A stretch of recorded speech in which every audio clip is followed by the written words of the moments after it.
himself to do it. Proud boys, stand back and stand by. But I'll tell you what, somebody's got to do something about Antifa and the left.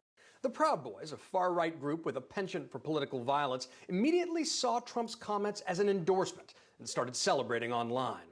Now, the next day, Trump said he didn't know who they were, and then said this. White supremacists, they clearly love you and support you. Do you welcome that? I want law and order. You should be shocked, but you should not be surprised. Because there's a long pattern of Donald Trump refusing to denounce his right-wing extremist or white supremacist supporters. In 2016, former KKK leader David Duke praised Trump. And here's what happened when Jake Tapper asked Trump to denounce him. I know nothing about David Duke. I know nothing about white supremacists. Sound familiar? Okay, so how about neo-Confederates and neo-Nazis marching in Charlottesville? Very fine people on both sides. Now, to this day, some Trumpers will argue that he didn't say what you just heard him say. But white nationalists heard him loud and clear, and they praised Trump's remarks. We've seen the same dynamic with the fringe conspiracy QAnon. They like me very much, which I appreciate. Or Trump's continued support of senior advisor Stephen Miller, found to have emailed anti-immigration articles from white supremacist websites back in 2016. Or his defense of Trump fan Kyle Rittenhouse, caught on camera shooting protesters in Kenosha. 2 died. But Team Trump acts like none of this ever happened. He's condemned white supremacy by name on multiple occasions. It's kind of like Trump's very occasional condemnation of Russian election interference, done reluctantly, under duress, to compensate for constantly refusing to confront Vladimir Putin. For example, after his both sides comments, Trump did give a good speech in which he condemned racist groups. Afterwards, according to Bob Woodward, the president said, "That was the biggest mistake I've made and the worst speech I've ever given." Look, from the Trump family's apparent refusal to rent to black families in the 70s to Michael Cohen hearing him say of post-apartheid South Africa, Mandela f***ed the whole country up, to his defense of Confederate flags and monuments, it's easy to see an ugly pattern.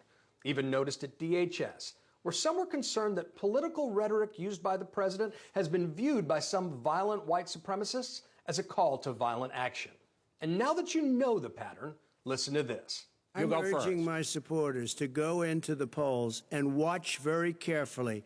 A blatant attempt at voter intimidation, says Massachusetts Attorney General Maura Healey. And we're already seeing reports of various armed militias and vigilante groups pledging to watch Election Day polls on Trump's behalf. But this is not a reason to be afraid. It's a reason to be determined. Because there's still time to show that our democracy is stronger than demagoguery. And that's your reality check.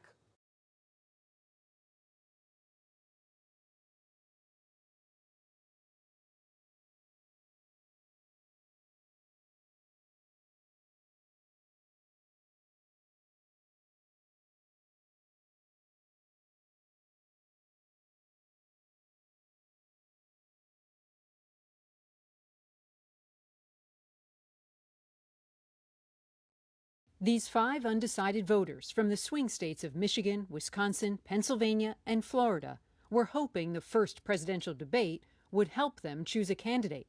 It was kind of disrespectful. It was hard to watch, not informative at all. It was a hot mess. It felt like 2 children fighting. It was just cringeworthy from the moment it started.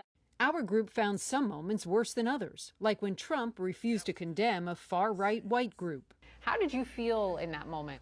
To be honest, there's only one answer to that question, is you condemn it. I mean, there's really no other answer. Florida voter Erica D'Angelo, who voted for Trump in 2016, had a different view. I think that he did condemn the white supremacist groups and used similar language.